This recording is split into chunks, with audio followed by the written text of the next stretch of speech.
llegaron desde las 6 de la tarde. Muchas gracias por el interés, por estas charlas que realizamos los últimos jueves de cada mes, solo que ahora la vamos a hacer el miércoles porque mañana es la venta nocturna, a la que también todas las librerías de fondo se están organizando y todos están cordialmente invitados. Ojalá que nos acompañen.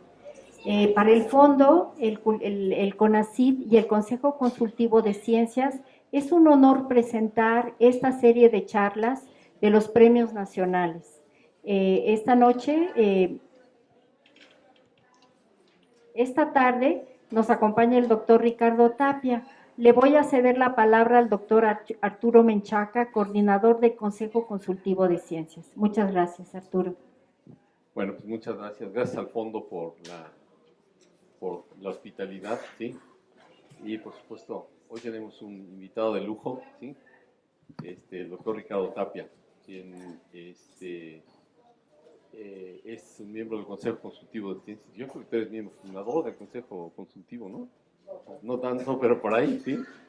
Y él es investigador emérito de la UNAM, ¿sí? Es investigador en el Instituto de Fisiología Celular y bueno, tiene muchos honores. Por aquí ha sido profesor de instituciones de educación superior como CIMBESTAB, la UAM, el IMSS, los institutos de salud y hospitales de la Secretaría de Salud, las universidades de Guanajuato, Guadalajara, Autónoma de Puebla, la Universidad de Zulia en Venezuela y la Universidad de Honduras. No voy a decir muchísimo más porque ustedes no me vienen a escuchar a mí, pero muchas gracias, Ricardo, estamos todos muy interesados en tu charla. Gracias, Arturo, gracias, Laura, y gracias al Fondo de Cultura por ser el anfitrión de estas pláticas que yo creo que son muy importantes para divulgar la ciencia. Pues el tema que escogí, pues como dice el título, es ver por qué hay drogas que están prohibidas y que por lo tanto el que las consuma o las tenga los meten a la cárcel, y por qué, en mi opinión, y voy a tratar de fundamentarlo con argumentos científicos y también con argumentos sociales, por qué es un error el prohibir las drogas. Y es que lo que sucede con las leyes prohibitivas en todos los países, y yo creo que más en México, es que no toman en cuenta el conocimiento. Y yo creo que la ciencia pues, no puede dejarse de lado ni ignorarse cuando se trata de legislar, porque muchas de las leyes justamente determinan la conducta de la sociedad. Entonces, los legisladores deberían, por consiguiente, pues, tomar en cuenta los conocimientos. La que sigue. Y en el caso de las drogas, pues las neurociencias tienen mucho que ver en el asunto, porque como les voy a explicar, al final de cuentas, todos los efectos de las drogas que modifican la conducta lo hacen porque tienen una acción directamente sobre las funciones del cerebro. Y dentro de las neurociencias, pues ya se ha creado una rama de la ética, de la bioética, que se llama neuroética, que estudia los conocimientos sobre las funciones cerebrales. Los nuevos conocimientos pues, han generado muchos problemas éticos. Aquí están algunos. ¿Qué hacer con la conducta? Lo que les estoy platicando y les voy a platicar de las drogas. ¿Qué es la conciencia? ¿Existe el libre albedrío o no existe? La muerte cerebral. ¿Qué hacer con alguien que está en estado vegetativo persistente durante varios años? Todo esto es neurociencias y es neuroética. Y desde luego el manejo de las drogas y de la adicción. ¿La que sigue? ¿Por qué está prohibida la marihuana? En este resumen histórico, no sé si lo alcancen a ver, pero lo interesante que quiero mostrarles es que existen datos de que en China hay una farmacopea 2700 años antes de Cristo, hace 27 siglos. Ya hay datos en que la marihuana se consumía con fines medicinales. Y resulta que entonces a partir de estos 27 siglos, pues a nadie se le había ocurrido prohibir las drogas. Y la marihuana en especial, pues tampoco. Entonces por eso la pregunta, pues ¿a quién se le ocurrió y por qué se le ocurrió prohibir las drogas?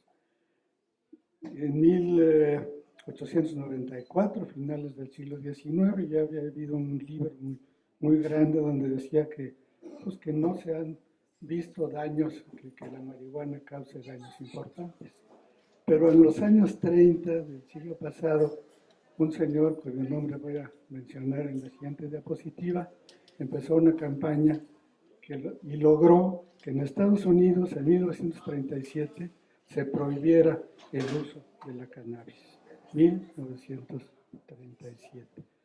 Y esto repercutió, como muchas de las cosas que se generan en Estados Unidos malamente, pues esto repercutió para todo el mundo, al grado que en 1961 en la UNESCO, en la ONU, se decretó que la marihuana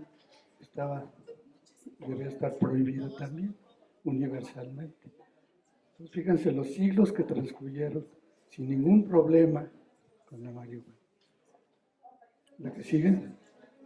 Este señor se llamó Harry Anslinger y era el primer jefe de la Oficina Federal de Narcóticos en Estados Unidos en los años 30. Bueno, pues este señor pensó que la cannabis, o sea, la marihuana, era un fácil blanco político para, desde su punto de vista, que su oficina, esa oficina es lo que es hoy la DEA, la Drug Enforcement Administration, que controla todas las drogas en Estados Unidos. Entonces, él quería que su oficina pues tuviera efectos políticos, entonces se le ocurrió decir que una sola inhalación de marihuana podía volver al fumador en violador, asesino o ninfomaníaco. Y tuvo gran éxito en convencer a los políticos que eso era así. Por supuesto se refería a los que en esa época consumían más la marihuana, a saber, hispanos y raza negra, individuos de raza negra. Entonces, mucho racismo también en esto. Hay un libro que se llama Tras el Grito, a lo mejor aquí en esta librería está a la venta, se publicó en 2015, es un libro 400 páginas donde relata todo esto con lujo de detalles, todo lo que empezó a hacer este señor Anslinger.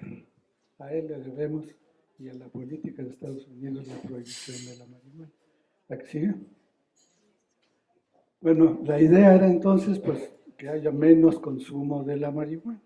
Esa es la idea de la prohibición de las leyes. Sin embargo, ¿qué ha pasado con el consumo de la marihuana? Pues que la prohibición no ha servido absolutamente para nada.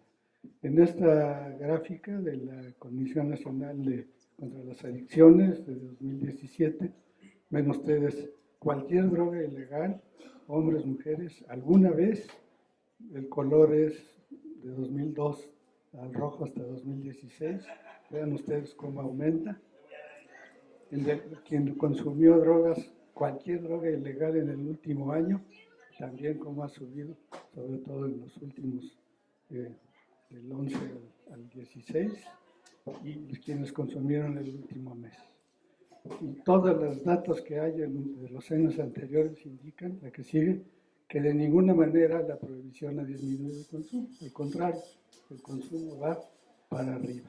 Esta gráfica es todavía más interesante, pues se refiere a la población de 12 a 17 años de edad, los adolescentes. Alguna vez cualquier droga, vean ustedes, igual el rojo es 2016 y los años anteriores 2002, 8 y 11. La marihuana, la cocaína y los inhalables, sobre todo la marihuana. Este es el porcentaje que han subido, lo mismo en el último año. Y como les digo, todas las gráficas de años anteriores dicen no disminuye el consumo, la prohibición. ¿La que sigue? Esto de la legalización de la marihuana pues, se ha discutido muchísimo en los últimos 20 años y más en los años más recientes. De los cientos de publicaciones que había sobre la marihuana, empezaron a salir otras mucho más detalladas como esta del Lancet. Es una de las mejores revistas de medicina del mundo y tiene una sección de psiquiatría. En 2016 publicó 3 artículos muy interesantes que se llaman El uso de las sustancias en jóvenes y lo relaciona con la salud global, la salud pública. Son 3 artículos muy largos. De uno de estos artículos, la que sigue, les muestro a ustedes estos datos muy interesantes. Este es el consumo de alcohol, este es la cannabis, o sea, la marihuana, este es el tabaco y esta es la cocaína. Cada una de esas colorcitos es un país diferente. Los países son Colombia, Bélgica, Italia, Ucrania, Nigeria, Japón. México es la verdecita, si es que la distinguen, porque está mezclada. México es la verdecita. Israel, Sudáfrica, Nueva Zelanda, Estados Unidos, Alemania. Y la gráfica dice, esta es la edad del primer uso de las drogas estas, ¿no? Y este es el porcentaje de que ya probaron la droga. Entonces vean ustedes, el 50% de la población ya a los 17 años, todas estas drogas ya las habían consumido. Antes de los 20 años, en todos los países que están aquí. La que sigue, esa es la amplificación de la cannabis. Vean ustedes, ¿no? Porcentaje que ya la usaron, más o menos 50% de la población, antes de los 20 años, en todos los países, casi no hay diferencia. Y esto va con el hecho de que entonces la prohibición pues no sirve para nada, ¿no? En ningún país. La que sigue.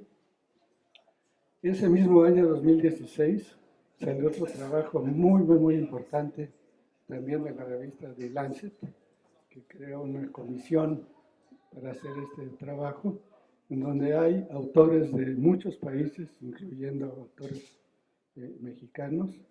Uno de los autores es Alejandro Madrazo, por cierto, que trabaja en el CIDE, del lado de la sociología. Y los datos de este artículo son muy interesantes. Fíjense el título: Salud Pública y Política Internacional sobre las Drogas. Salud Pública. ¿La que sigue? Entre las muchas cosas que dice, es un trabajo muy largo de muchas páginas.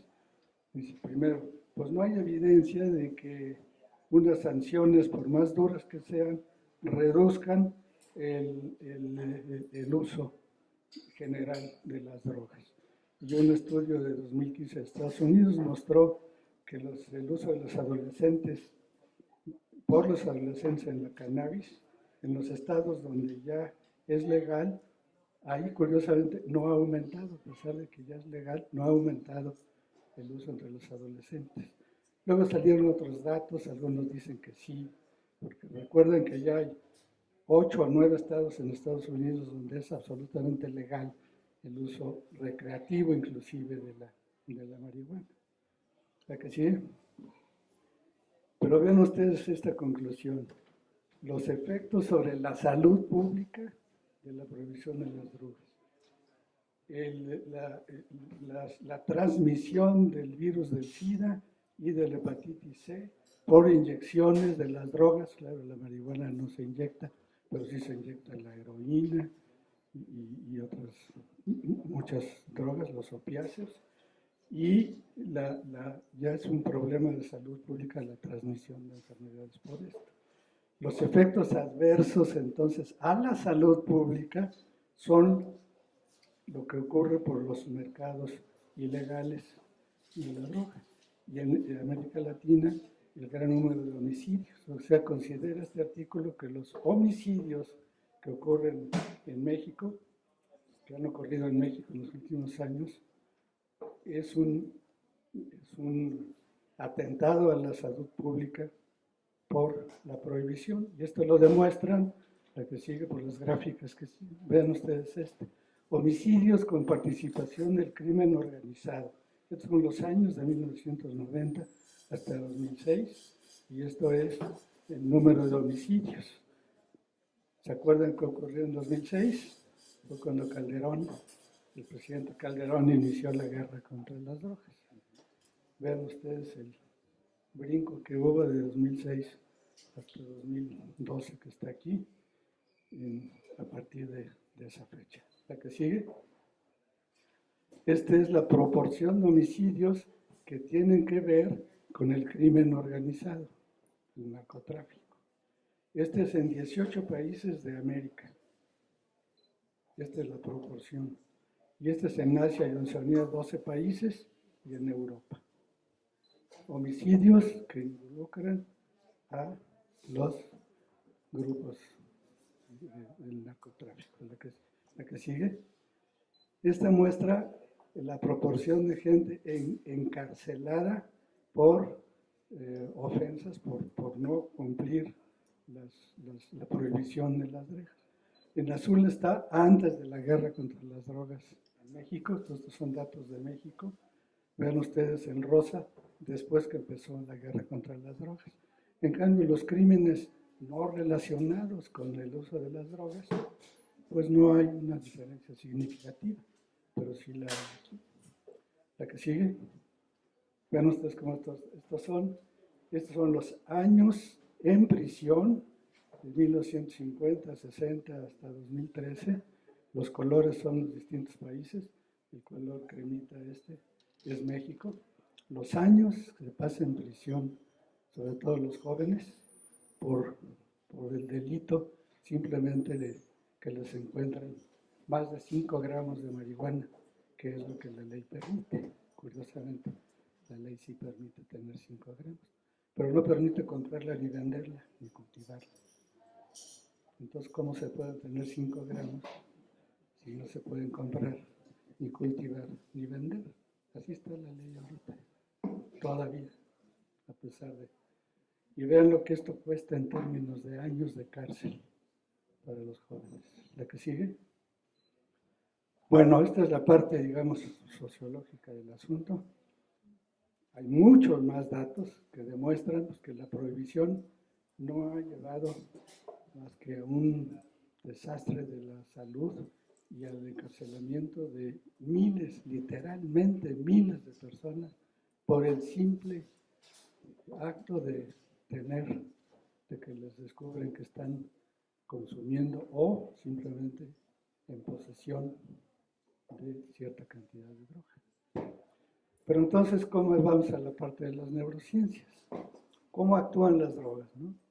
Cuando las drogas ilícitas se prohibieron, en 1961 fue cuando ya les mostré que casi todas en la ONU se prohibieron, pues no se sabía con tanta claridad, y mucho menos en los años 30, cuando el señor Aslinger inventó esas patrañas para encarcelar a los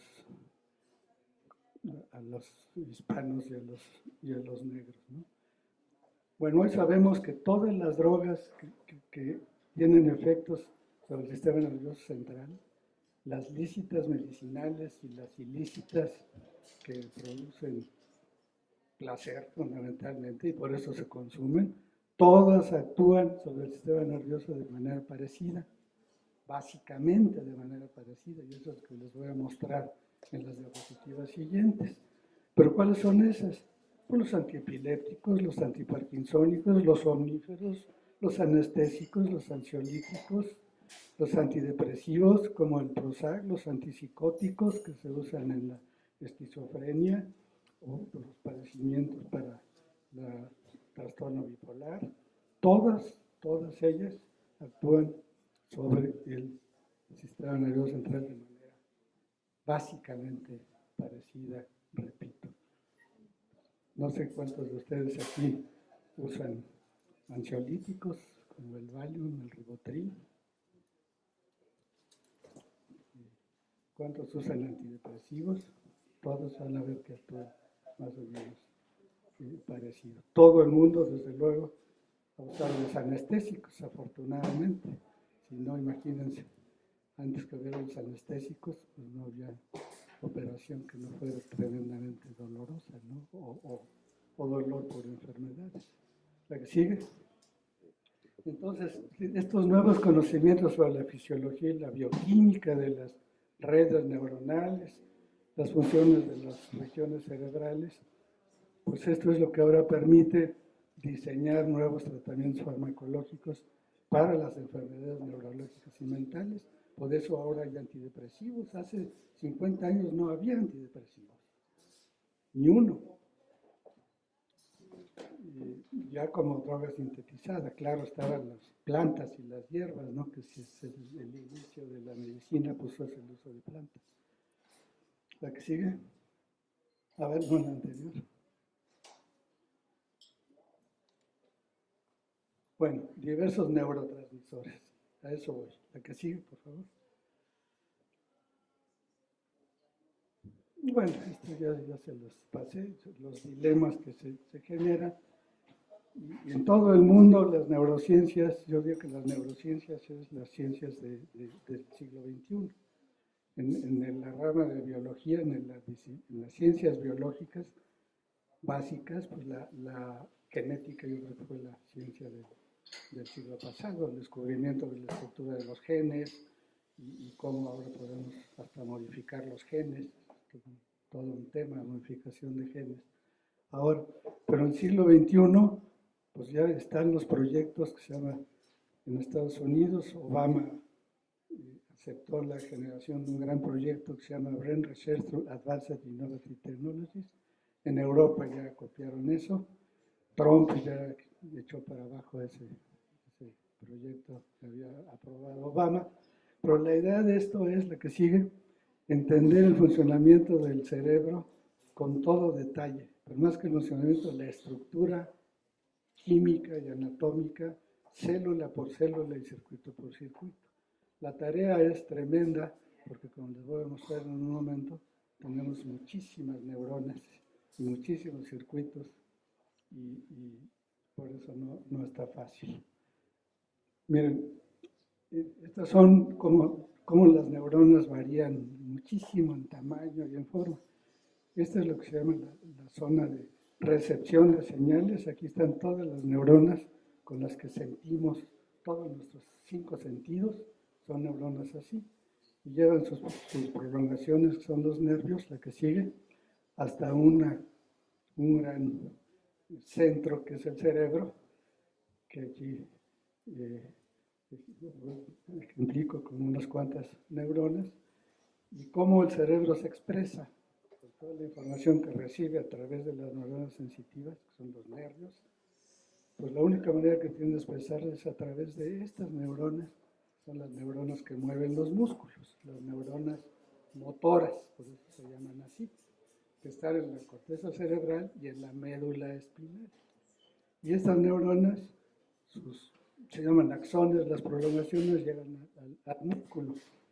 Y gracias a estas neuronas es que podemos mover los músculos. Cuando se mueren, se dañan estas neuronas, simplemente ya no se puede mover el músculo. Esto es lo que ocurre en una enfermedad terrible que se llama la esclerosis lateral, la que tiene el gran físico tuvo Stephen Hawking, que murió el año pasado, ¿no?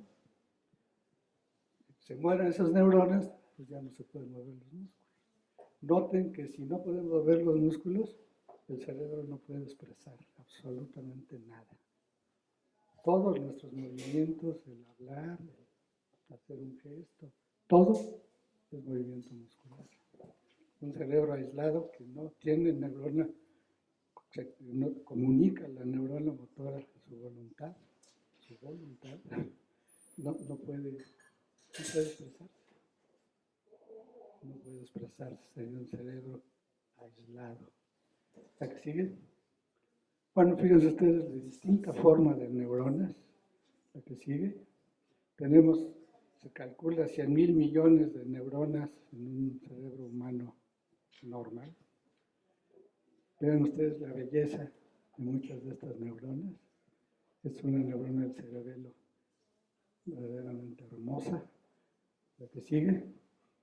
Todas las neuronas tienen un cuerpo envían sus señales solamente a través de una salida que es esta, que son lo que se veía en la diapositiva anterior, y reciben señales de la otra gran parte muy extensa, un árbol, se llama árbol dendrítico.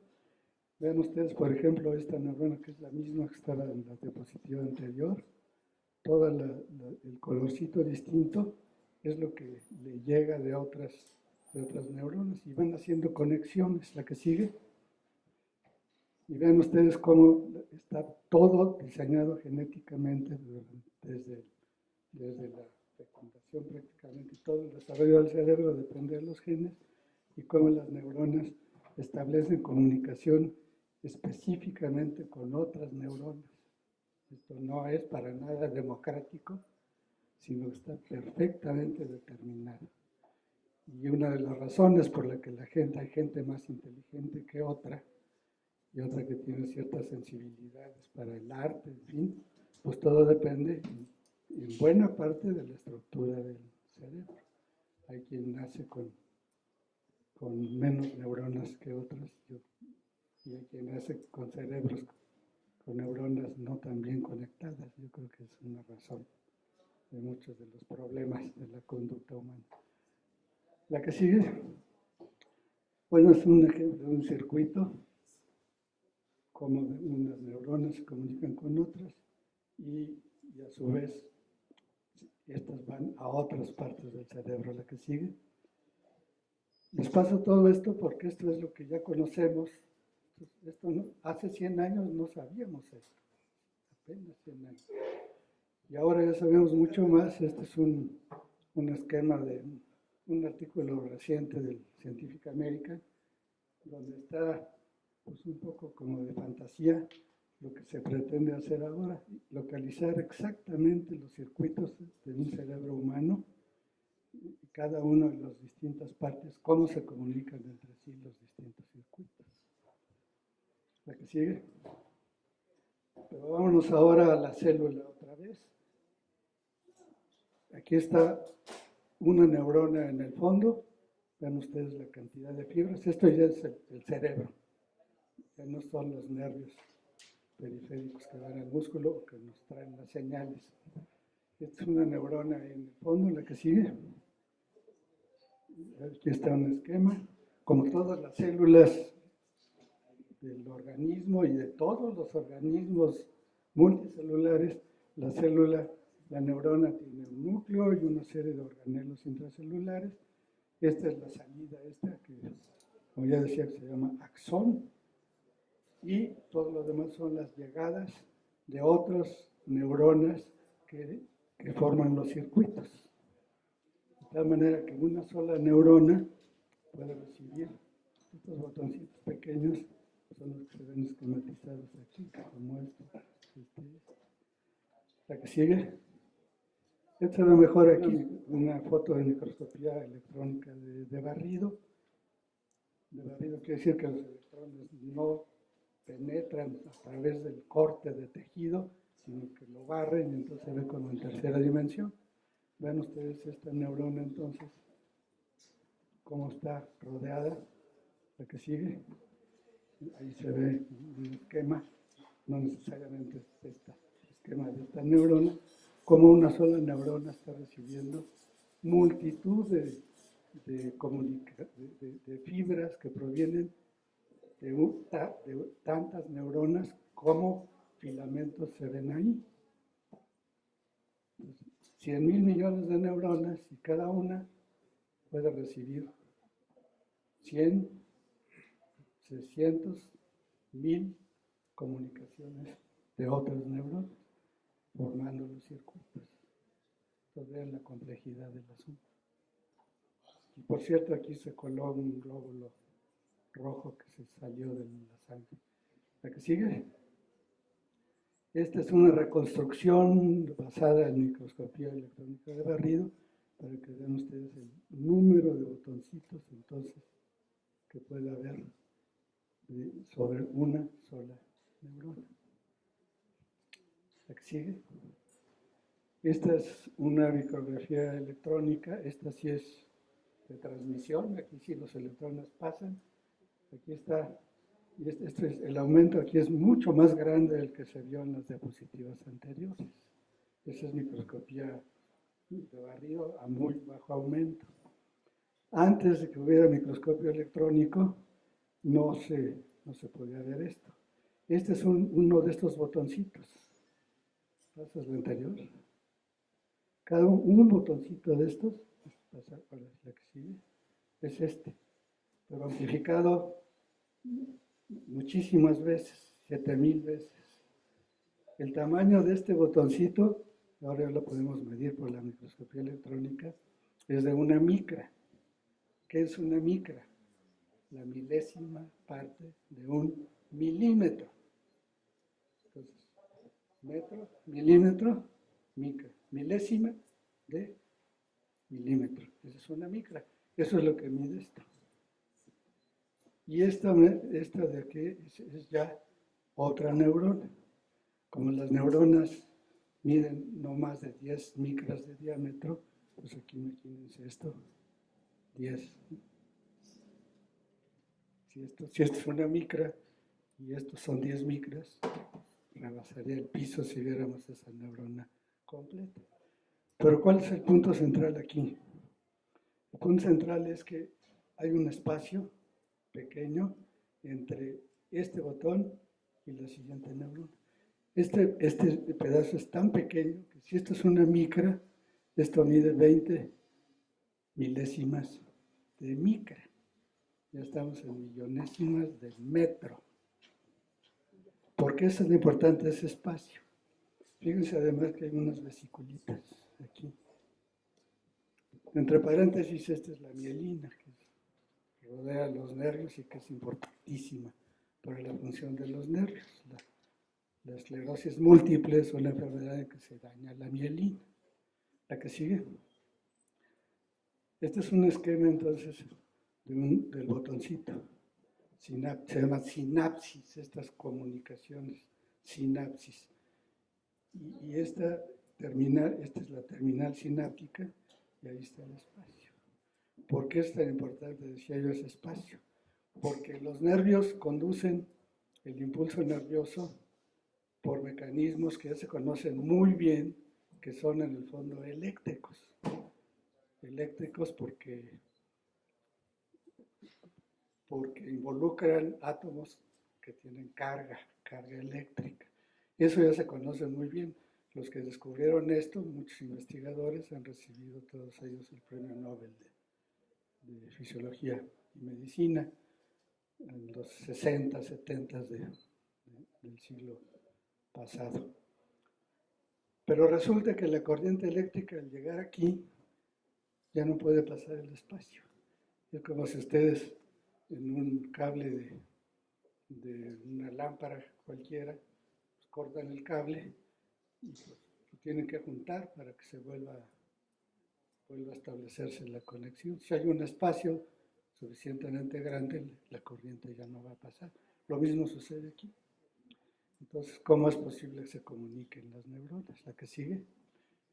Y aquí entra la química. Y aquí es donde vamos a tratar de entender cómo actúan las drogas, precisamente. Porque finalmente las drogas, ¿qué son? Pues sustancias químicas. Todas las drogas, lícitas y ilícitas, todas las medicinas son sustancias químicas. Entonces estamos en la química.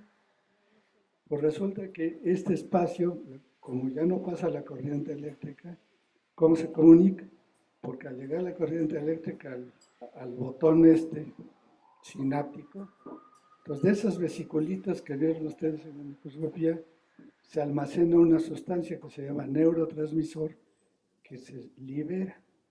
Y este neurotransmisor es reconocido por moléculas muy importantes, muy grandes, que están ya en la membrana de la siguiente neurona. Este es el mecanismo entonces de comunicación química. Y este reconocimiento del receptor al neurotransmisor es muy eficiente y muy selectivo. Por eso depende de las afinidades químicas entre la estructura química del neurotransmisor y la estructura química. Y este receptor puede ser un canal que abre el paso para átomos con carga positiva o negativa. Entonces, un fenómeno químico se convierte otra vez en fenómeno eléctrico al dejar pasar átomos con carga eléctrica, positiva o negativa. Todo esto ya lo conocemos muy bien. La estructura molecular de estos receptores ya la conocemos en un detalle extraordinario, átomo por átomo. ¿La que sigue? Bueno, entonces, si me siguieron hasta aquí, entonces espero que capten la idea de cómo es que actúan las drogas. Están los circuitos por las neuronas. Cada neurona recibe, entonces dijimos, hasta cientos de comunicaciones. En cada una de esas comunicaciones se tiene que liberar un compuesto químico. Por lo tanto, si llevamos lo que sucede de una célula a otra, de esta a esta, por ejemplo, y de esta a otras, pues eso multiplicado por millones y millones de veces es como funciona el cerebro, por liberación de neurotransmisores en los distintos circuitos. Entonces, si nosotros alteramos esta comunicación química, pues alteramos la función del cerebro. Y ven ustedes aquí, ya sabemos ahora, receptores, ¿no? Los que reconocen al neurotransmisor. Bueno, pues resulta que ahora ya sabemos, está en la que sigue, otra. Resulta que hasta 1988, ahora fíjense, me regreso ahora a la cannabis, ¿no? En la historia esta de las prohibiciones, en 1988, 20 y tantos años después de la prohibición, se encontraron receptores a la cannabis, a la marihuana, fundamentalmente el THC, que es el tetrahidrocannabinol, que es el compuesto activo de la marihuana. Y luego ya hubo muchos otros descubrimientos sobre cómo funciona la cannabis, basándose en lo que les estoy explicando de la transmisión química del impulso nervioso. Para atrás, por favor. Para atrás otra. Bueno, entonces, ven ustedes, se descubrieron ya los receptores a los cannabinoides. Entonces, a partir de esa fecha, pues ya empezamos a saber, pues con razón la cannabis entonces tiene estos efectos. Por ejemplo, aquí está, esta es una neurona que actúa sobre esta. Y aquí es donde la cannabis modifica, la marihuana modifica la función de esta neurona que actúa sobre esta, con otro receptor. Pero fíjense, resulta que esta neurona, que es afectada por esta, y sobre la cual actúa la marihuana, esta neurona funciona con un neurotransmisor, que hay muchos, ya se han identificado muchos neurotransmisores, un neurotransmisor muy bien conocido ya, que se llama dopamina.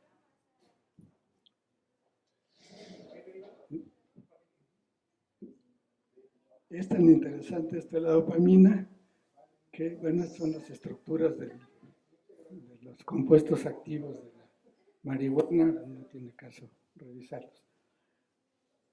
¿Qué pasa? Estas neuronas entonces que funcionan con dopamina, llevémoslas ahora a los circuitos, de los cuales les hablé hace un momento. ¿La que sigue? Pues este es el esquema de un cerebro de la rata, donde se han hecho cientos y cientos de experimentos sobre justamente la neurotransmisión. En este esquema del cerebro de la rata, aquí está el cerebelo, y resulta que estos son varios grupos neuronales que forman los circuitos, y vean ustedes esta línea roja, que va de este núcleo que está más o menos en la base del cerebro hasta la corteza cerebral. Ese circuito funciona con dopamina. ¿Ok? que les acabo de mostrar a nivel de la sinapsis, ¿no? Bueno, ahora ven ustedes este esquema de aquí abajo y esa línea roja comunica los mismos dos regiones del cerebro. Bueno, pues ahora sabemos por experimentos neurofisiológicos y farmacológicos que este circuito de arriba es el circuito que parece generar placer o una sensación de gratificación. Y este circuito, lo sabemos también ahora por experimentos igual de neurofisiología, que tiene que ver con la adicción. Entonces, pues es claro que se puede generar adicción si el mismo circuito que produce placer pues hace que uno tienda a consumirlo más. Y esto entonces explica la adicción. De hecho, ya hay experimentos que no puedo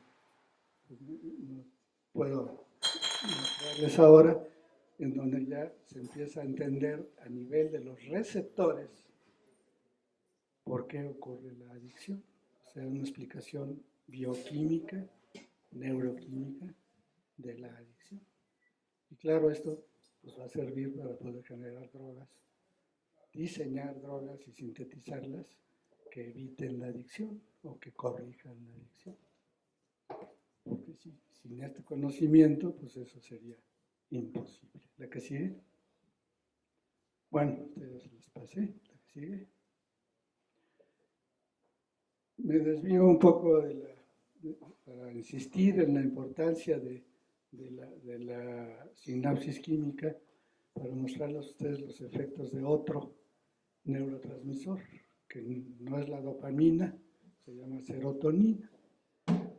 ¿Alguien de ustedes aquí toma antidepresivos?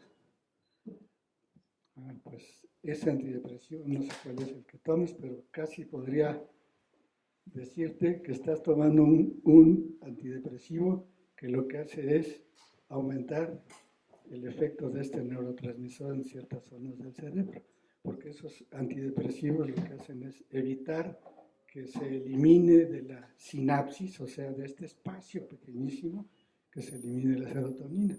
Por eso se llaman inhibidores del transporte de serotonina. Estos son los antidepresivos que más se usan. Aquí está el Prozac, por ejemplo, pero hay muchos, químicamente se parecen mucho todos ellos. Muchos ansiolíticos también actúan aquí. Y aquí están los inhibidores de la MAO, que también son otro mecanismo distinto, pero eso también se usa mucho como antidepresivos. La que sigue.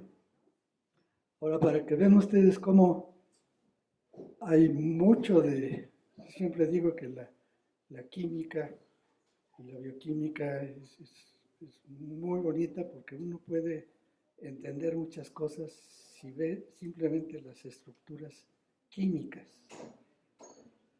Fíjense, esta es la estructura química de la dopamina,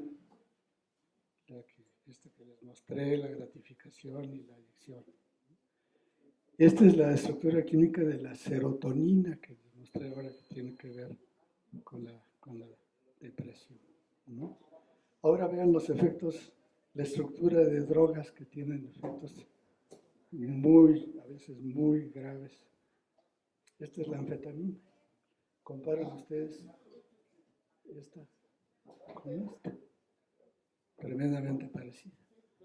Entonces, pues uno ve fácilmente, se puede decir, pues con razón el receptor de la dopamina se equivoca.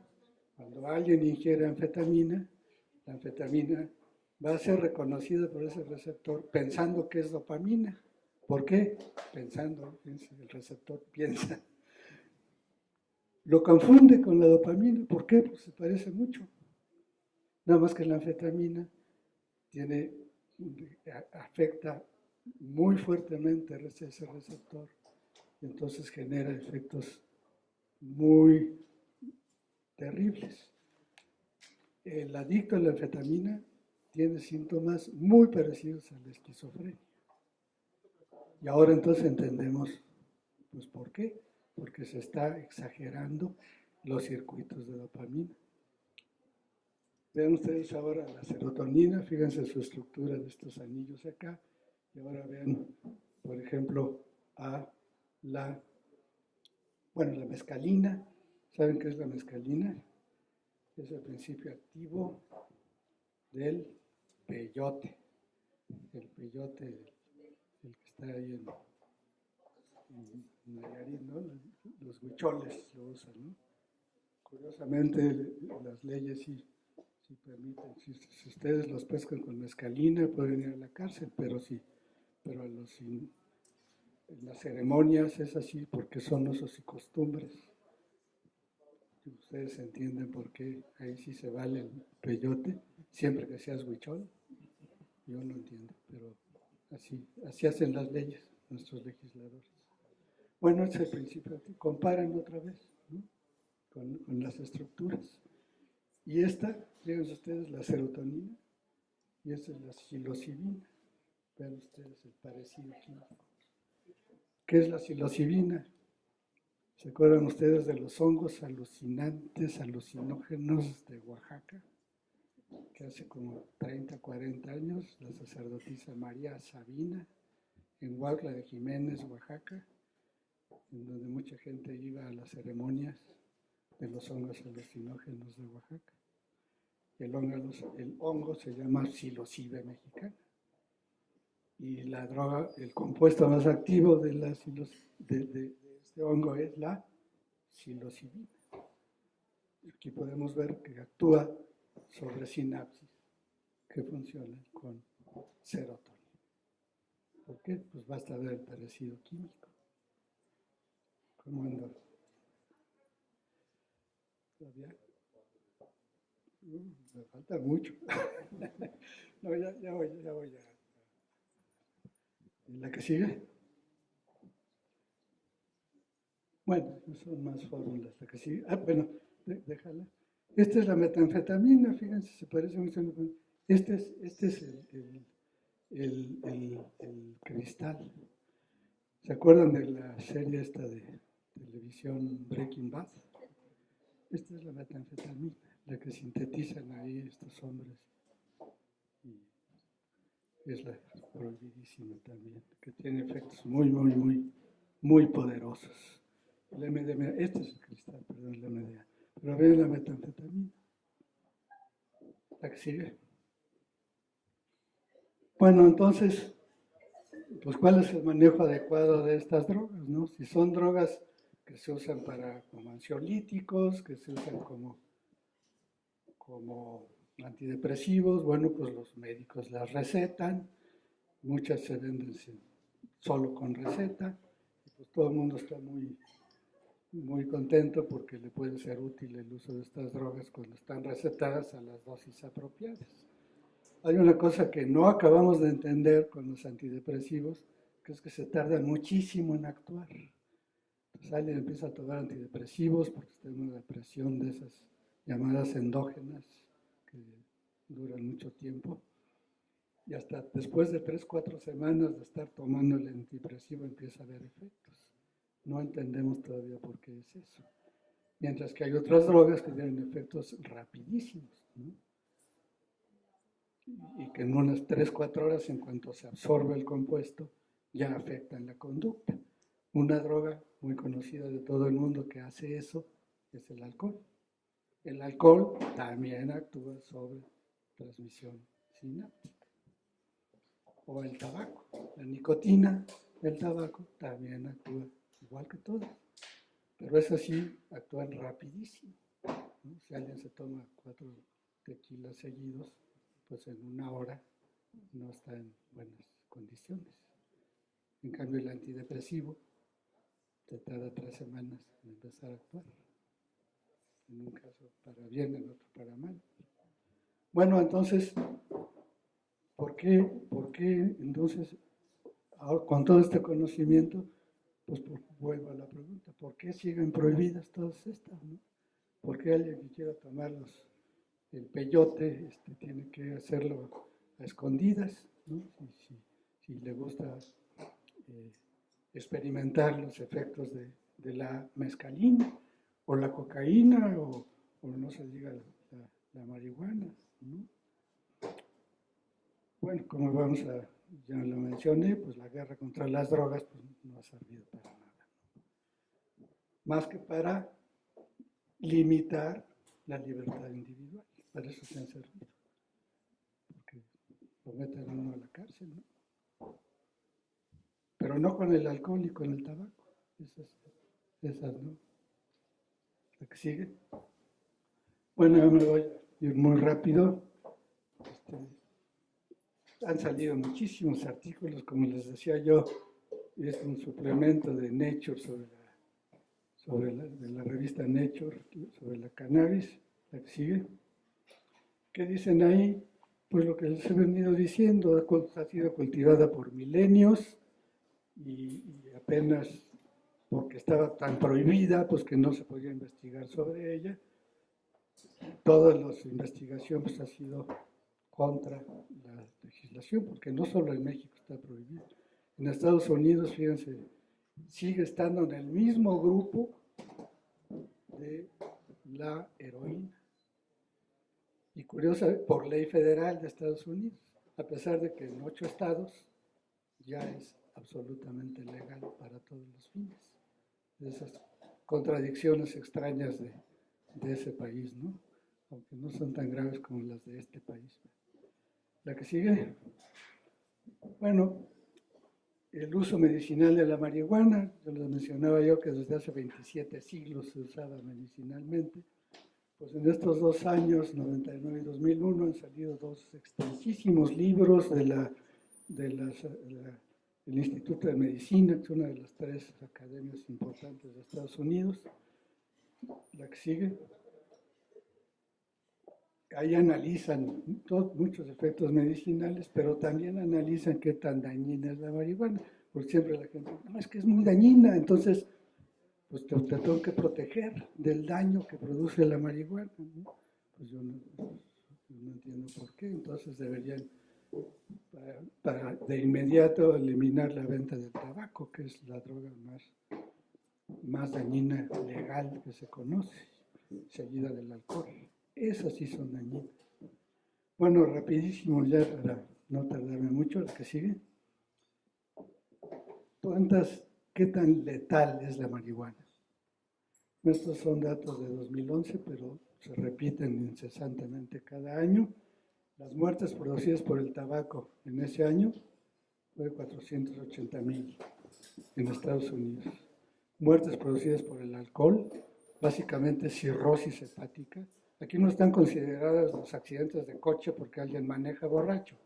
Daño producido por la droga, nada más. Los opiáceos, la cocaína, la heroína y la marihuana. No hay un solo dato en la literatura biomédica y científica que diga que haya habido una sola muerte por sobredosis de cannabis. Ni uno solo. Contra 500,000 de personas en el tabaco. Y eso es en todos los años.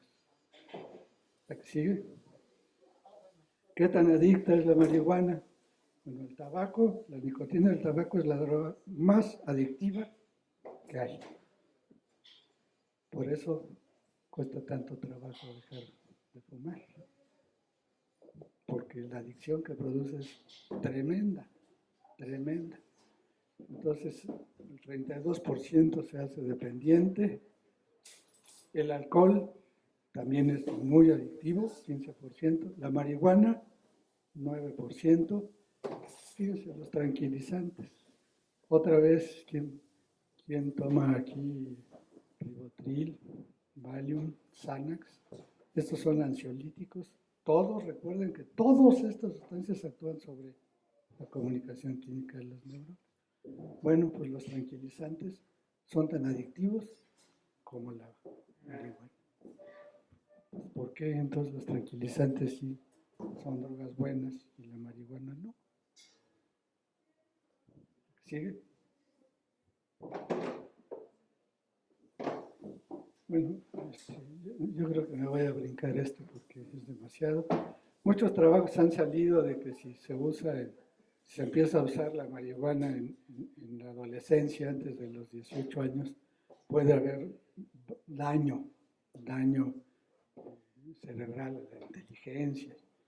Entonces han salido muchos artículos sobre esto. En general son parecidos a los del alcohol, los efectos agudos, la que sigue. Me voy a ir más adelante.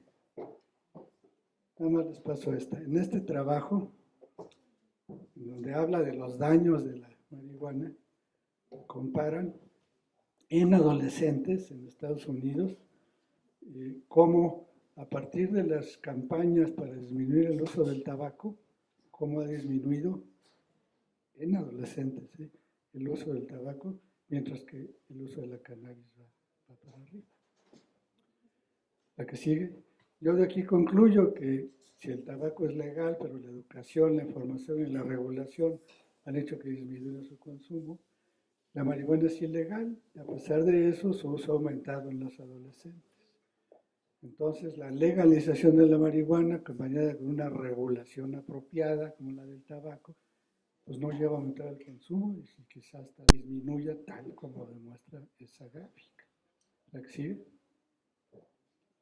Bueno, estos son artículos muy interesantes que se oponen a lo que dice un artículo de que disminuye el IQ, el famoso coeficiente de inteligencia, en los adolescentes que habían empezado a consumir la marihuana, y que esto era la que sigue.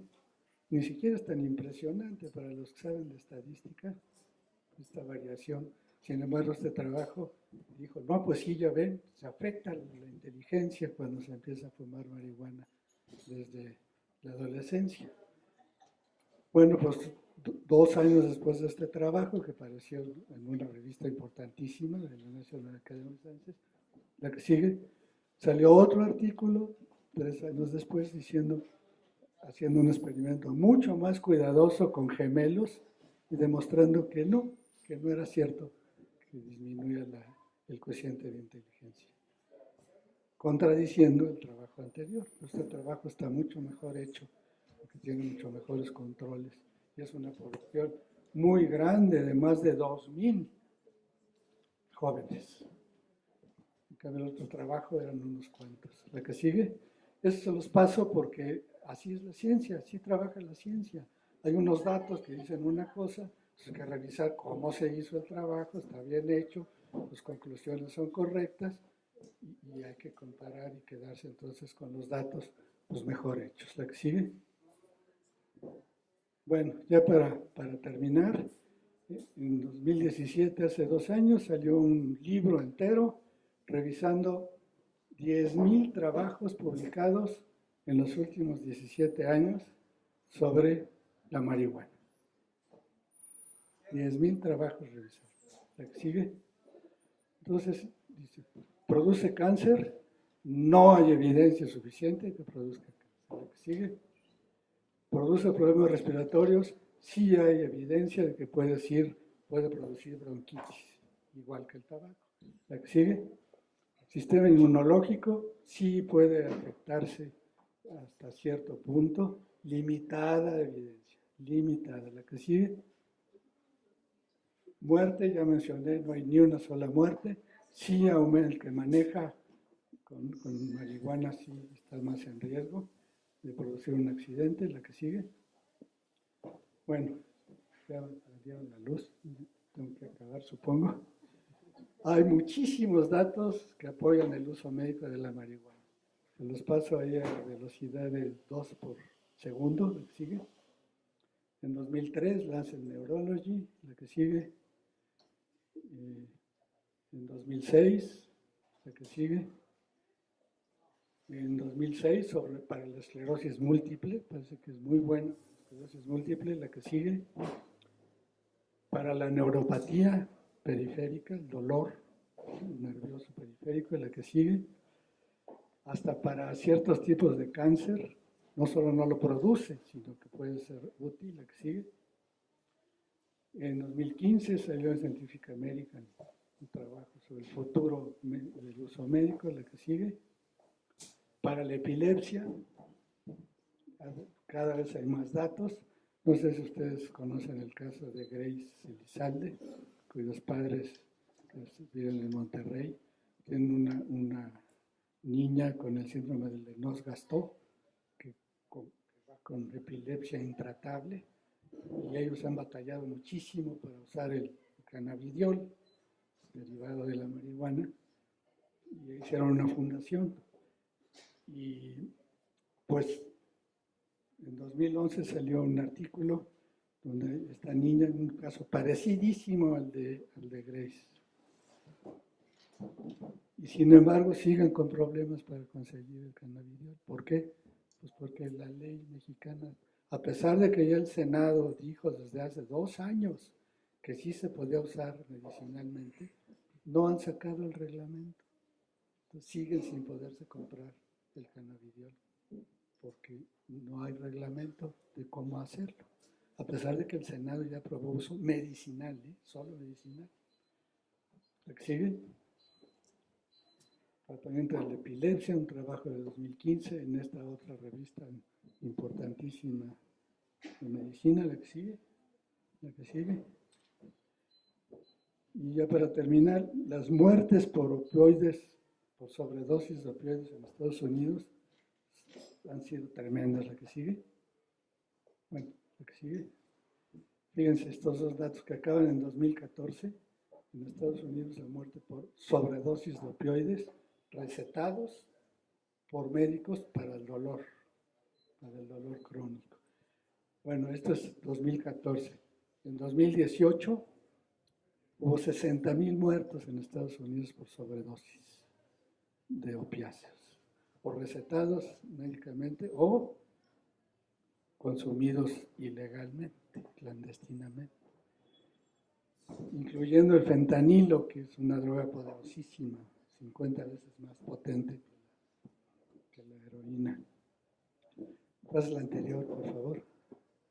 Bueno, han salido ya artículos en donde dicen, pues la marihuana puede sustituir a los opioides, porque también tiene efectos analgésicos. Entonces ahora ya surgió este otro posible uso de la marihuana. ¿La que sigue? Bueno, más. Bueno. Ya termino nada más recordándoles que en 2015 el actual presidente de la Suprema Corte de Justicia, Arturo Saldívar, logró una sentencia para declarar la que sigue, que es que la peor manera de tratar el problema de la marihuana era prohibirla, la que sigue. Entonces, fíjense, bueno, y generan una serie de ideas pues, que no se conduzca bajo el efecto de la droga, pero a lo que voy, más importante, la que sigue. La sala considera que la prohibición del consumo personal de la marihuana con fines lúdicos es inconstitucional, porque atenta contra la libertad individual y las penas son, que es la cárcel, son desproporcionales. 2015, Suprema Corte de Justicia. La que sigue. Por consiguiente, resultan inconstitucionales todos estos artículos de la Ley General de Salud que prohíben el uso de la marihuana. La que sigue. ¿Qué ha pasado? Nada. Solamente 4 personas, creo que ya son 8, se ampararon y lograron poder usar la marihuana y cultivarla inclusive, pero no venderla. Entonces, concluyo, la legalización, descriminalización, regulación contra la situación actual, la autonomía y libertad personales, es el argumento central de la sentencia de la Suprema Corte. Pues, ¿qué hay que hacer? Pues educación, prevención e información. La protección a la salud, que no hay tal, como ya les demostré, no se está protegiendo la salud con la prohibición. Al contrario, eso justifica el gasto militar y la corrupción y las muertes en las luchas contra el narcotráfico. ¿Cuánto presupuesto se destina a encarcelar a la gente y a pelearse contra los narcotraficantes? Aunque ahora ya el presidente López dice que no los va a atacar porque son pueblo, ¿no? Entonces no sé cómo va a atacar el problema.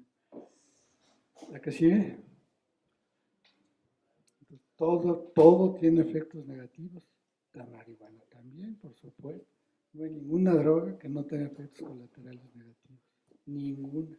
No hay que pensar en la quimioterapia del cáncer, ¿no? Como después de cada sesión de quimioterapia, cómo queda la persona, ¿no?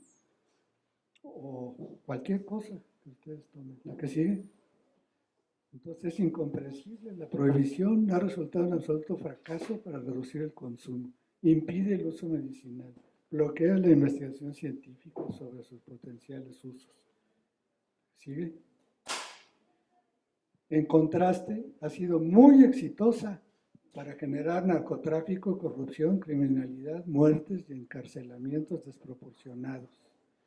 Y además genera desigualdad e inequidad social, pues convierte en criminales a personas inocentes, en especial sobre las clases sociales más desprotegidas. ¿La que sigue? Bueno, ahora que ya sabemos cómo actúan las drogas, pues ojalá se tomara en cuenta, ¿no? Para cambiar la legislación, pero no se cambia. La actual secretaria de Gobernación, Olga Sánchez Cordero, cuando era senadora en noviembre del año pasado, metió una ley no tan mala, pero no tan buena como la que había metido antes otro senador.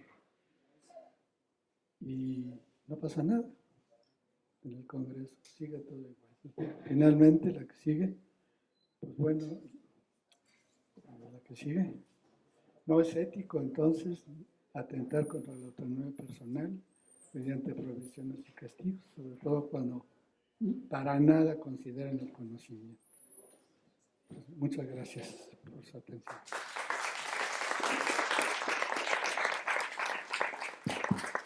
Muchas gracias, Ricardo. Tenemos tiempo para unas preguntas. Bueno, como ya yo vi la mano de la señora primero, pero... Ricardo, yo nada más quiero comentarte que hay alguna cosita, hay un camino bueno, porque tengo una prima que tiene cáncer y que está yendo a cancerología y me dice que enfrente hay una casa en donde se les permite a las personas que tienen cáncer, sobre todo a los desahuciados, ir a sembrar sus plantitas con muchas terapias, pero pueden sembrar marihuana y usarla. Ah, pues yo no sabía eso, qué buena noticia, pero que se cuiden porque están cometiendo algo ilegal. Pero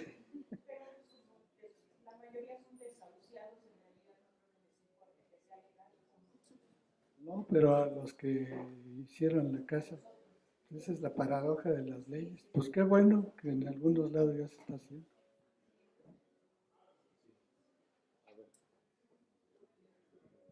Buenas noches. Una pregunta. ¿Cuáles serían, desde su postura, entonces, los impactos positivos y negativos de legalizarlo?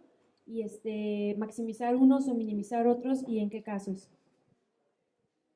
Bueno, los efectos negativos, pues me pasé toda la plática hablando de los efectos negativos. ¿Quieres más?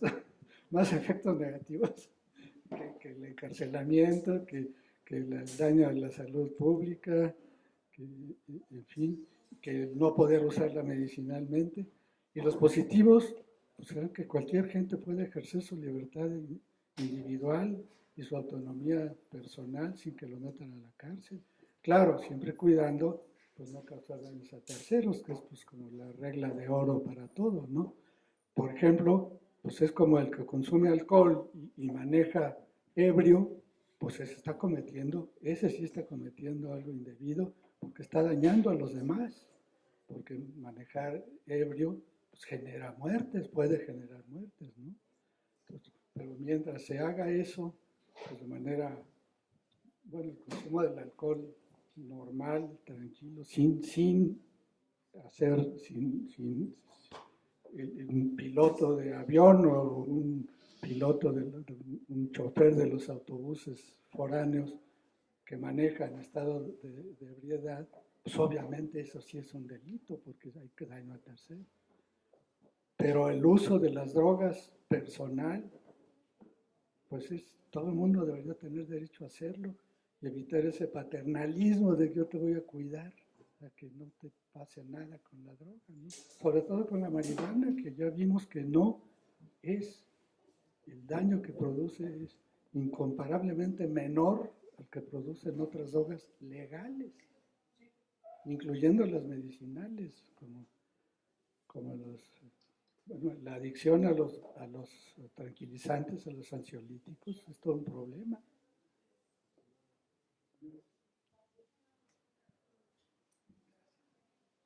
Además, buenas noches. Pues ahora sí que escuché la exposición de pura casualidad y qué bueno porque ofreció un panorama muy esclarecedor y sobre todo sintético.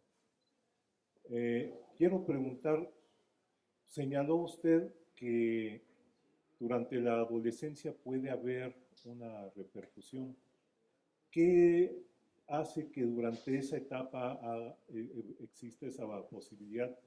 Y pensando, por ejemplo, en el consumo de un adulto o en una edad pues, de mayor madurez, ¿habría alguna ventaja en eso o hay alguna condición per se durante la adolescencia que el daño puede estar presente?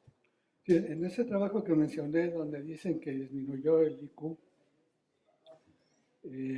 dicen que cuando se inicia la marihuana después de los 18, 19, 20 años, ya no vieron esa diferencia. Pero también les mostré otro trabajo que desdice eso. Sin embargo, es absolutamente natural que si se empieza a usar una droga, cualquiera que sea, legal, ilegal, medicinal o no medicinal, antes, en la niñez o en la adolescencia, los efectos son totalmente distintos, no totalmente, pero muy distintos que en el adulto. Por eso hay pediatras, y un pediatra receta una medicina, cualquiera que sea, desde antibiótico, analgésico, cualquiera que sea, y en la adolescencia igual, pues no, las recetas no son nada más, tomes un octavo de la pastilla porque tienes 11 años, no funciona así, porque todo está en desarrollo, particularmente el cerebro.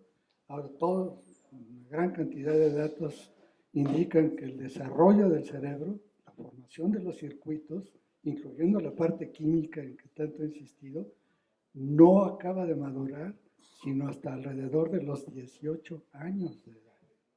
Entonces, pues es natural que cualquier droga que afecte justamente la comunicación química va a tener efectos diferentes, quizá peores, quizá mejores, dependiendo de la dosis y de muchas cosas, que en el adulto. Así que pues era de esperarse que ocurriera tal cosa. Y naturalmente, ninguna de las leyes que se están promoviendo y las leyes que están ya en vigor en Uruguay, que tiene una ley extraordinaria para el uso total de la marihuana, todas esas leyes especifican con toda claridad que no debe venderse la marihuana a menores de 18 años. Igual que un médico no le va a recetar a un adolescente de 15 años un ansiolítico a la dosis del adulto, ni el mismo tipo de ansiolítico. Entonces es natural eso. ¿Es indistintamente del género? Sí, es indistintamente del género. Sí, sí, sí. Muchas gracias, doctor Ricardo, por su plática. Yo tengo dos preguntas. Una es, de esto de la toma de cannabinoides en la adolescencia, yo había escuchado, yo no soy neurocientífica para nada, pero que lo que afectaba era el proceso llamado poda neuronal, que ocurre, bueno, que hay un pico de poda neuronal en la adolescencia, ¿no? Que es donde se terminan de formar precisamente las conexiones sinápticas. Y esa es la primera pregunta, si usted sabría sobre esto de la poda. Y la segunda es si la psilocibina, la mescalina y la dimetiltriptamina activan el circuito de adicción, si se sabe algo de esto. Sí, la segunda pregunta, sí. La anfetamina es una droga tremendamente adictiva también, tremendamente adictiva. No estaba en la lista esa que puse, pero sí es todas son adictivas de mayor o menor grado. La anfetamina es una de las más adictivas que... No, ni la mescalina ni la psilocibina parecen ser tan adictivas. Yo no he sabido de que los huicholes que consumen el peyote constantemente se vuelvan adictos. Tampoco lo he estudiado en detalle, pero creo que no. Y los hongos alucinantes creo que tampoco producen adicción. Y la gente que ha tomado mescalina, el libro este de Aldous Huxley, ¿se acuerdan de Aldous Huxley, el autor de El Mundo Feliz, ¿no? El autor inglés?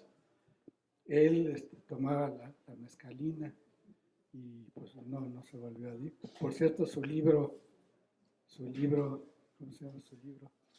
Sobre el uso de la mescalina. Ay, se me fue su nombre. ¿Cómo? Exacto, gracias. Las puertas de la percepción.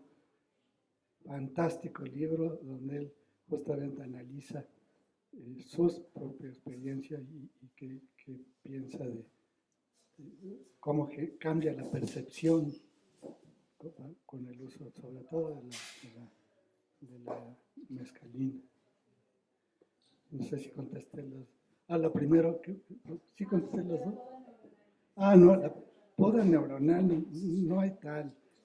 No, en el curso del desarrollo, pero no en la adolescencia. En la adolescencia ya no hay poda. Me imagino que te refieres a poda neuronal, es porque la formación de los circuitos, sobre todo en los primeros meses, no en la adolescencia, sí hay circuitos, neuronas que desaparecen en la formación de los circuitos, por un mecanismo que ya se conoce muy bien, que se llama apoptosis, pero ya no en la adolescencia. Eso, pues por eso peor habría que darle ninguna droga de estas a un bebé de 6 meses de edad, naturalmente, ¿no? Todavía el desarrollo es muy primitivo, muy primitivo, ¿no? Pues por eso un niño de 1 año, 2 años, pues tiene todavía muchísimos problemas de muchos tipos. Y me imagino que también durante el embarazo, ¿no? Bueno, sí, como cualquier sustancia o droga medicinal o no, otra vez, pues durante el embarazo hay que tener mucho cuidado lo que se consume, ¿no? Empezando otra vez por la nicotina, ¿no? Es una mujer que embarazada fuma, pues está corriendo un riesgo de dañar a su bebé, ¿no? Yo tenía una pregunta sobre la clasificación, digamos, volviendo atrás a esta persona, el primer jefe de la DEA, el argumento se refería más que al daño sobre la persona, se refería a la modificación en la conducta, ¿no? Y ese aspecto es minimizado en tu presentación en el sentido de que pones al tabaco, que es algo que no modifica grandemente la conducta, comparado con todos los otros. Entonces siempre hay una referencia a la capacidad adictiva del tabaco, pero el tabaco, al menos en lo que se refiere a la parte de conducta, pues no tiene, y en ese sentido pues es un poco como no sé, los tacos de pastor, ¿no? Que de alguna manera a todos nos encantan, pero a todos nos hacen daño, ¿no? No a todos. Sí, tienes razón. Es que depende en qué circuitos actúa cada sustancia. El tabaco, efectivamente, pues más bien la gente que ya es adicta y que de pronto no tiene acceso pues está desesperada y se tranquiliza mucho, y es muy bueno, y el placer y todo eso. Pero el alcohol sí modifica terriblemente la conducta, ¿no? Yo no defendí el alcohol. Y la marihuana en ese sentido, pues sí afecta algo a la conducta, y estaba en una de las diapositivas que pasé muy rápido, pues como efecto agudo. Sin embargo, una gente que fuma marihuana diariamente, pues, porque va como costumbre, no muestra tanto esos efectos. Las primeras veces que se prueba la marihuana sí puede haber esos ¿Pierde el efectos. efecto con el tiempo? No, pues hay una especie de pues hay un acostumbramiento, digamos, ¿no? Y además hay gran diferencia de individuo a individuo. Es como con el alcohol otra vez, hay gente que con media copa de cerveza se pone muy mal, y otra gente que se toma 5 tequilas y está tan tranquila, ¿no? O sea, diferencias individuales enormes, ¿no? A ver, últimas dos, ¿sí? Sí, buenas noches, doctor. Un comentario, disfruté muchísimo su ponencia. Soy maestro y doctorado en CIMBESTAB, neurofarmacología. Sabemos actualmente que los estímulos, el ambiente, genera modificaciones, si no en el código genético, sí en el epigenoma. Y efectivamente se ha demostrado que sustancias, desde inhalables, el alcohol y algunas otras drogas, generan cambios epigenéticos. En este sentido, me gustaría saber su opinión acerca de si hay implicaciones transgeneracionales, y si estas implicaciones transgeneracionales se les puede darle la connotación de sí, hay una posible tendencia hereditaria de la posibilidad de favorecer o no la adicción a alguna sustancia en los congéneres. Bueno, primero, los efectos de todas estas drogas y toda la conducta de nuestro día a día y minuto a minuto no depende de los genes, claramente depende del cerebro. Y por eso las drogas tienen un efecto agudo tan importante, excepto los antidepresivos que ya mencioné, ¿no? Cambios genéticos, pues no he visto mucho que se produzcan, pero un cambio epigenético, bueno, valdría la pena decir, esto de cambios epigenéticos quiere decir cambios no en los genes mismos, sino en la manera como se expresan los genes, que finalmente eso determina pues, toda la función de todas las células, ¿no? Pero vamos a suponer que sí, yo no lo sé, no lo he visto, pero si alguna de estas drogas tiene efectos epigenéticos, no veo cómo eso se puedan transmitir generacionalmente. Justamente porque son epigenéticos, es la función de la expresión del gene, no es el gene mismo, no se modifica la estructura del genoma. Entonces no creo que esos cambios, que pueden ser producidos por cualquier droga otra vez, ¿no? Buena o mala, se puedan heredar, que fue en realidad tu punto, ¿no? No creo que se puedan heredar. Ahora, respecto de heredar la susceptibilidad a la adicción, pues no sé, dependería habría que saber la estructura de los circuitos que tienen que ver, como el que mencioné de la adicción. Si hay algunos circuitos que en ciertas personas son más activos, digamos, para generar la adicción, y que entonces eso sí se puede heredar. Pero estaríamos en un terreno muy resbaladizo, porque es como decir, ¿se hereda la inteligencia? Pues sí, hay familias que son muy inteligentes, pero no necesariamente, ¿no? O si se hereda la facilidad para la música, la familia Bach, el ejemplo, ¿no? De todos conocidos, todos los hijos de Bach. Sin duda hay cosas así que se heredan, pero ahí sí estamos todavía en gran ignorancia de cómo ocurre, porque no sabemos qué es la inteligencia en términos neuroquímicos, ¿no?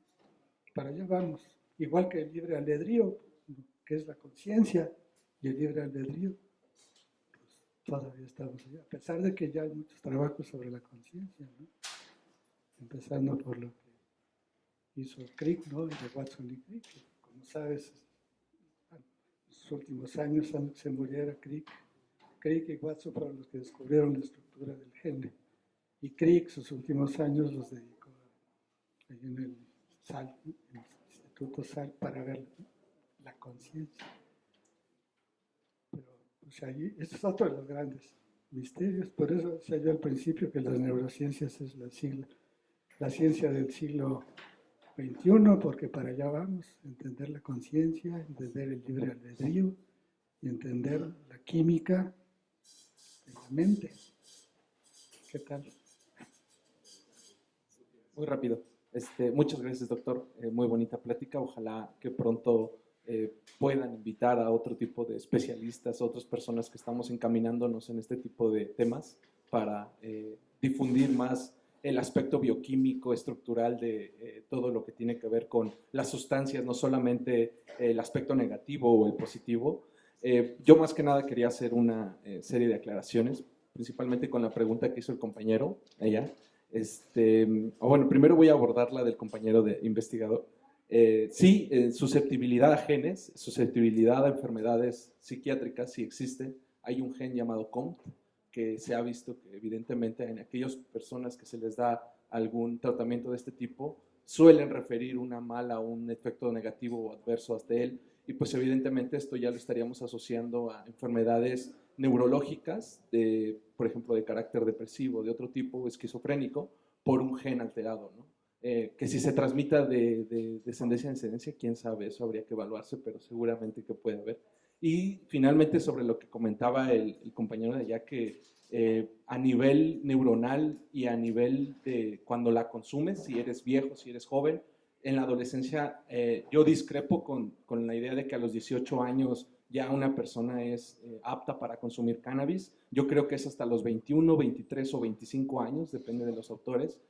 Y lo que se ha visto es que en estos adolescentes o pacientes jóvenes el THC no les ayuda de manera benéfica, salvo en algunos casos como en el síndrome de Lennox-Gastaut o otro tipo de patologías así, pero en pacientes adultos viejos parece ser que recupera la capacidad cognitiva del cerebro en algunos experimentos con ratones, ¿no? Entonces, parece ser que sí desconocemos cuál es el valor terapéutico de las sustancias activas como el THC, pero seguramente en ellas está también resguardado el verdadero valor medicinal de la planta.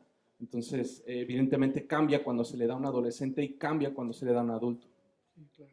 Cuidado con eso de que un gene determina tal cosa, ¿eh? Son muchos genes, sobre todo hablando de funciones mentales. Entonces, sí, cuidado con eso.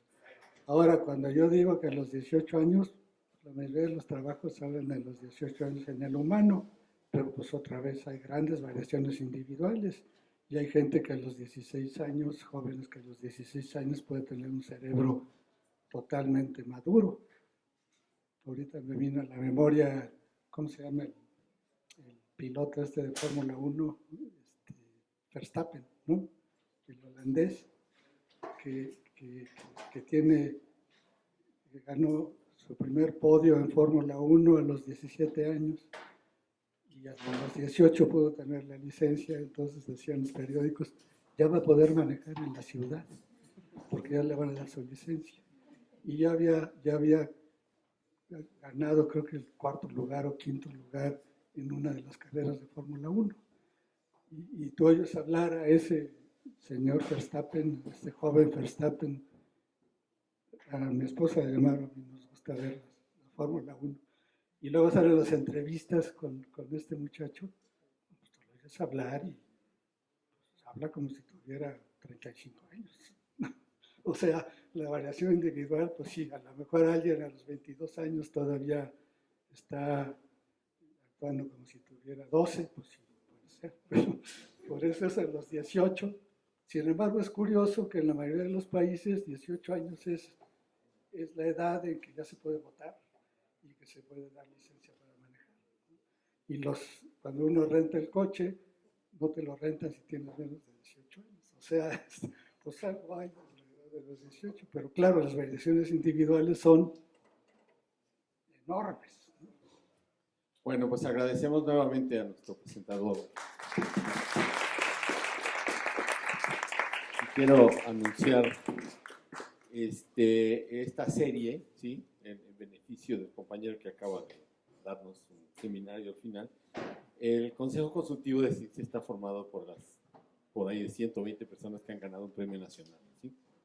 Entonces, si damos una charla cada mes, ¿sí? Pues te imaginas cuántos meses podemos pasar, ¿no? Hay expertos en muchos temas, son gente extraordinaria, ¿no? Como el doctor Tapia, y es fabuloso.